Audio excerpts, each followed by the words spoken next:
G'day everyone, welcome back to another weekly tipping video on the channel, another tipping video during this final series. A fantastic first week it was, some predictable results in the end, but still a high quality first round of finals footy. So let's get into the tips for the two semi-finals this weekend, shall we? Feel free to leave a like and subscribe if you do go on to enjoy today's video. And let's get into it. So just before we do my tips for the two semi-finals, everyone, we'll quickly go over my tips from the first week, only just the 4 games of course.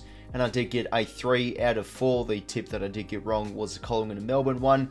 Again, this game here was a hard one to really predict. I could really see this result going either way, and it was a close game of footy, so no shame in me getting the tip wrong. I like the Pies, but the big deciding factor for me in this game was if Melbourne can bring their scoreboard pressure, I think they win this game of football.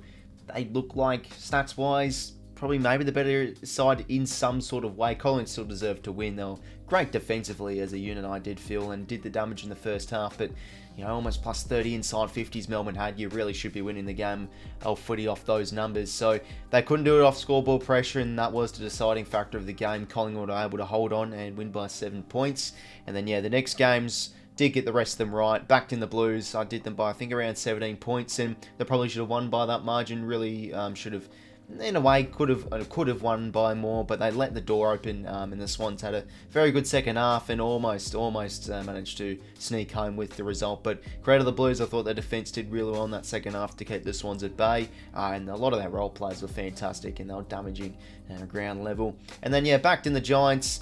Not with too much confidence, but I was bullish on them. I felt they would win this game against the Saints. Just wasn't to be for St Kilda, I think, this year. I mean, they were very consistent. They were in the 8, I think, every single round. But I just feel like in terms of doing the damage against top quality sides and, you know, sort of making a deep push into September, I still think they're a bit of they're a bridge too far of a gap between the other sides. And yeah, you know, the Giants really should have won this game by more. I thought they were the clearly better side, just much cleaner, moved the footy much better, and we're just you know, a class above with how they moved the footy, the Giants. And then yeah, backed in the Lions over Port Adelaide. I did them by around 20 points. This is a good first half of footy. I felt Port were in this game. They were efficient inside 50. They just weren't getting enough supply and territory. But after halftime, the defence just really fell apart. They had injuries. They made their sub, and then the injuries happened.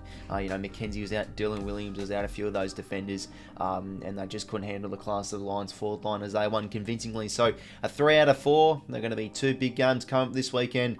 Let's see how I will go with my tips for this week. So the two semi-finals, of course, this video isn't going to be as long, everyone, but I do want to talk in a bit of detail, as I always like to do. Probably do ramble on a little bit too much of these games, but you know, that's just how I am with the channel, of course. First semi-final, Friday night footy, the D's hosting the Blues at the MCG.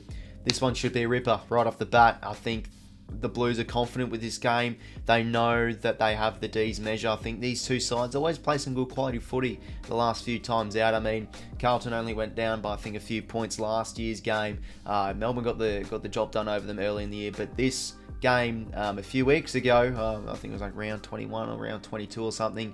Yeah, the Blues got up, and I did back him in that day. I felt bullish on them, and they got the result. And so many ways to look at the result last time out. Yes, the D's really should have won off that Petrarca goal. It looked like a goal, but the Blues I still felt were the better side, and the result was sort of justified because they won the inside 50 count really well. They were great out of the blocks, and there's just something sensing me right off the bat that the Blues have got the high spirits. They're up and about. They're almost like they're on cloud 9 a little bit, and I feel like with that momentum wave, they're a great chance to knock off the D's, who sometimes you're a little bit unsure on after a side loses the qualifying final. You obviously don't want to, you know, fall off a team like that too much, because you do expect, I think, Melbourne, if they bring their best football and they bring their scoreboard pressure, they win this game of footy. I'm still going to apply to what I did last week for the Demons.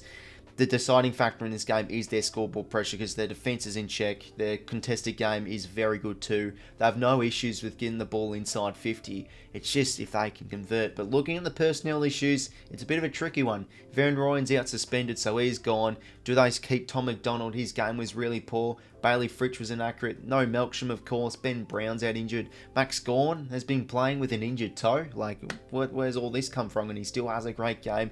So who are they really going to throw for? That is the big question. Are they going to bring in maybe someone like a small forward? Of course, you've got Joel Smith playing down there as he's been swung forward when he's normally a defender. Of course, also to mention, Angus Brayshaw, shame to see he'll be out with concussion, so he is pretty much out the first minute or so of that qualifying final, so that is another big out for the D's. The big talking point is, do they bring in Brodie Grundy? He has stated, though, he doesn't want to play forward, but it's almost like you've got to really give him a go in there. Harry Petty's still out injured too, so they've got pretty much no other option. I mean, someone maybe like a Charlie Spargo, they just need a bit of forward reinforcements, but they don't really want to roll the dice with a few of those particular plays, so it's going to be an interesting when it does come to selection. And as for Carlton's side of things in terms of selection, well, Harry Mackay will be out with concussion, all the best with him, and that's going to be maybe a beneficial thing, because sometimes the Blues play a bit better with Harry Mackay at the side, but sometimes it does force Charlie Curnow to maybe move a bit higher up the ground, and he can't really do his maximum impact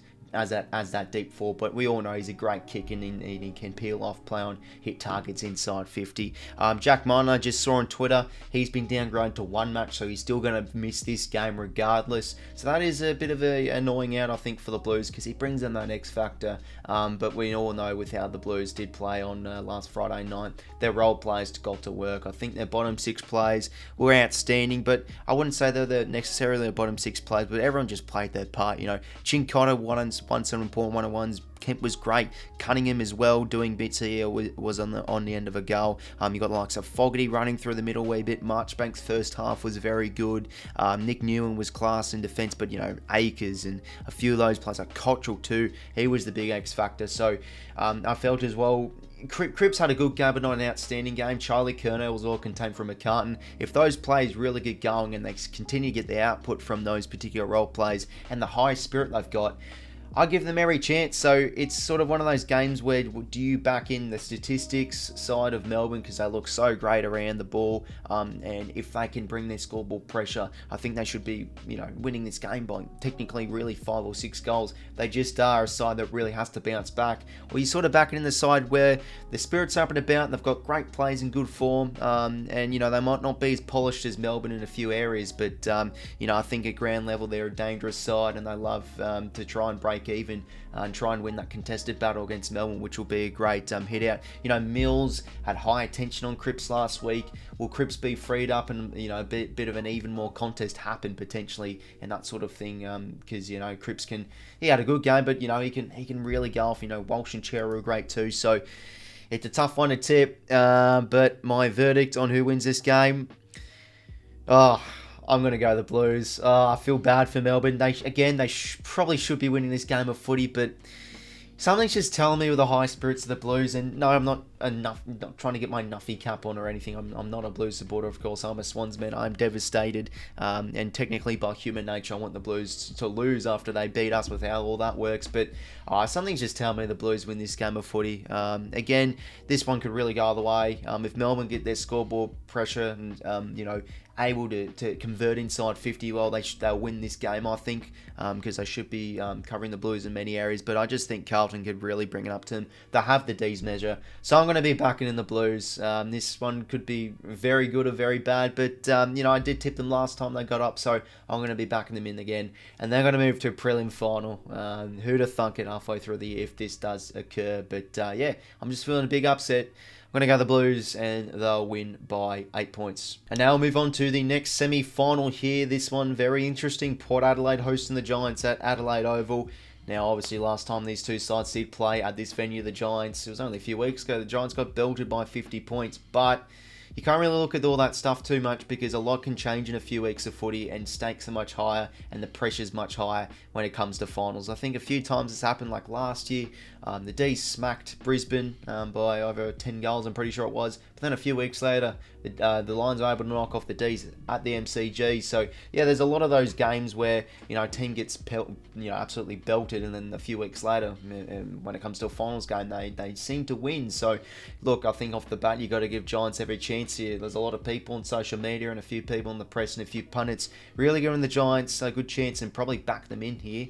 And I think I might go with the same. It is hard because look, I think, as I said with the other game, people always seem to fall off a wee bit with the team that lose the qualifying final. Look, Port Adelaide after the halftime, they were diabolical. Their defence, they had, obviously Mackenzie, he just got absolutely torched, but he was sort of playing with that injury because he did go off the bench. Dylan Williams is out as well. He's an important cog in their defence. They've had Clury out for the whole year. Jonas is retired. I feel like now their defensive depth is really starting to creep upon them. Ali was strong one-on-one, but still, to his direct opponent, conceded 5 goals. So yeah, I think the issue is the defence. I know a lot of people will blame Hinkley, but I mean, you can blame him or not, but yeah, there's just not.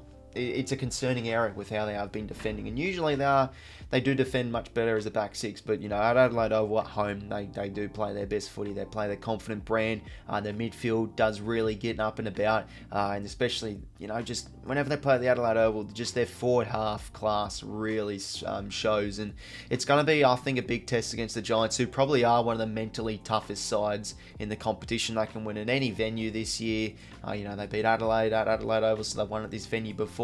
Last time out, they didn't have Daniels, they didn't have Bedford. They're big players, and if you watch their win against the Saints, geez, they are so good. Such underrated plays. The pressure they bring, the little 1%ers they do, and the unselfishness they do bring to the plate is huge for the Giants with how they go in their forward half. Their defence has been brilliant as of late. They play the finals brand exceptionally well. And just how they move the footy, they love to take the gum on, but they do it so cleanly. When the ball goes to the ground in their defensive 50, they work so well, and they rebound brilliantly. Lockie Whitfield, the halfback flank, has been in great form. Tom Green's been a superstar in there. Cornelio as well. Finn Callaghan, Ricardine Hogan in some great form. Toby Green, he was sort of quietish last week, so we get to see the big potential of what Toby Green can do in a final series. Maybe this is where he could arrive. So look, I think just off form, it's so hard to go against the Giants. I just love what they're doing, but I just think, again, it's easy to sort of fall off the qualifying final loser, and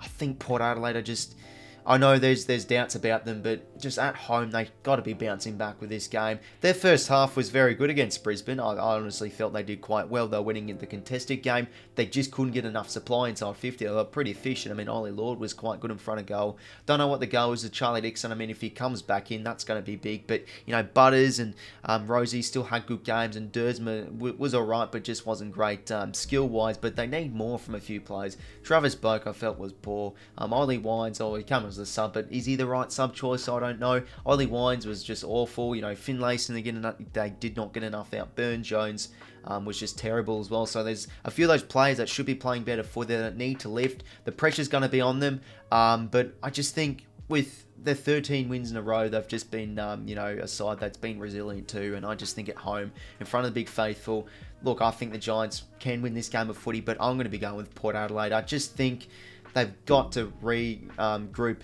They've got to reset and win this game of football, and I just see them, really picking up and where they left off after a poor game last week and winning this game of footy. I think if they can just own it and, try and get that sort of psychological advantage of being at home, the crowd alive, and they come firing out of the gates. They've been a pretty good stoppage side when they have been on song, so if they can really get that right and put those Giants defenders under heavy duress, bring the forward heat, which I felt the Saints weren't too great at last week, I think they can win this game of footy. There's just so many plays they need to get more out of that were poor last week. So I'm going to be backing in Port Adelaide. Again, I love the Giants with how they're playing, but I don't know. It's such a 50-50, these two games, but I reckon Port bounce back and win this game of football, and they'll win.